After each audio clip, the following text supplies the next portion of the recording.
at yourself. Ayo. Malalaglag na da bato. Chika. Ah, chiki. Ayo.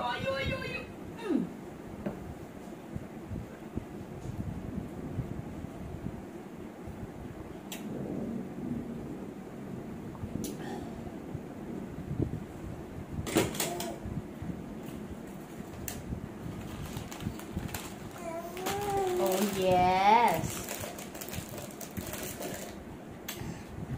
Opo. You need to show to Dito Archie. No, you can't have that one. Leo.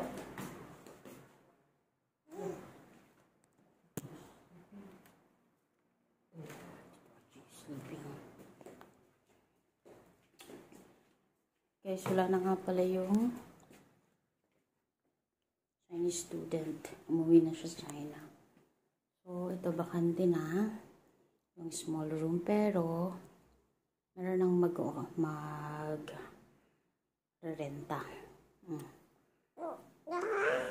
Nilipat ngayon. Pero, August 1 pa siya mag-start. Ayan. Yung connecting toilet. Yes. Ito yung room. Queen size bed. Small room siya. Maliit tingnan kasi nga queen size yung bed. Usually pag small room ano lang, 'di ba? Single bed. Pero ano siya? Queen size yung nandito, guys. Tsaka laki-laki ng cabinet niya.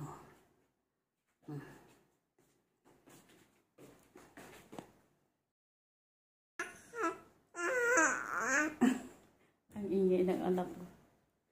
Karga ko siya. Ayan. So, ito naman, middle room, medium room. Ito yung small room natin. Kita ko nga pala dito yung storage. Lininis ko siya lahat. Kasi, most ng mga gamit dito. May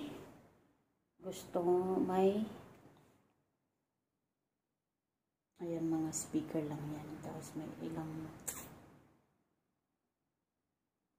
may-ari ng bahay na gamit yan. Hindi ko na inalis dyan na lang. Kasi nilagyan ko siya ng flooring. Ayan.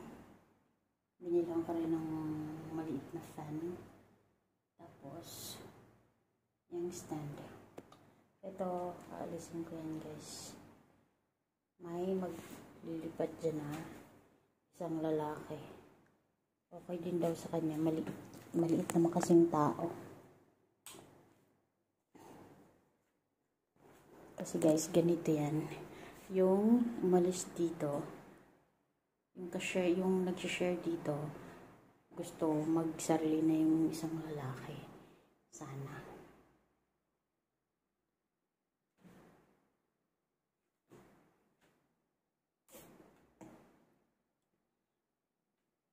Hindi, ito dito sharing room pa rin siya. Dalawang lalaki. Ito may isang may Pilipinang ano dito, guys. Ang magrerenta. Malapit lang din yung pinagtatrabahuhan niya. Tapos dito may isang lalaking maliit na. Maliit lang yung lalaki. Okay lang daw sa kanya dito nakatira. Ay na matutulog. Ayan. May o-occupy yan dyan, guys. Kasi, alam mo ba, yung rapper, madalas dyan naman siya sa living room nakatira. Kaya, lumakalat yung living.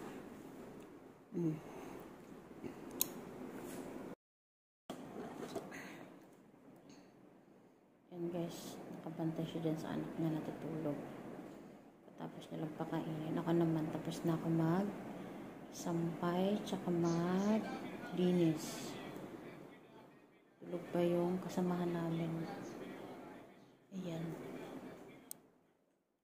Off day ngayon ni Harvey. So, kaya mamaya alis kami para bumili ng stocks namin for 1 week. Tsaka gatas na naman ni bata. Wala na namang gatas. Ayan, sampay na ako. Ayan. Naglipat na nga pala yung nagdala na ng yung mag-occupy sa small room, guys. Nagdala na siya ng ibang mga gamit niya kahapon, pero hindi pa lahat. Ngayon magdadala din ulit siguro siya ng ibang mga gamit niya. Ayan. So hindi ko na siya napakita kahapon. Kasi gabi na kasi siya dumating. Anyway, punta muna ako sa room, guys. Diyan muna sila. Papalit ako ng bedsheet. At maglilinis ako. Ano naman. Kapatid ko of the Martes. Ngayon bumalik na siya.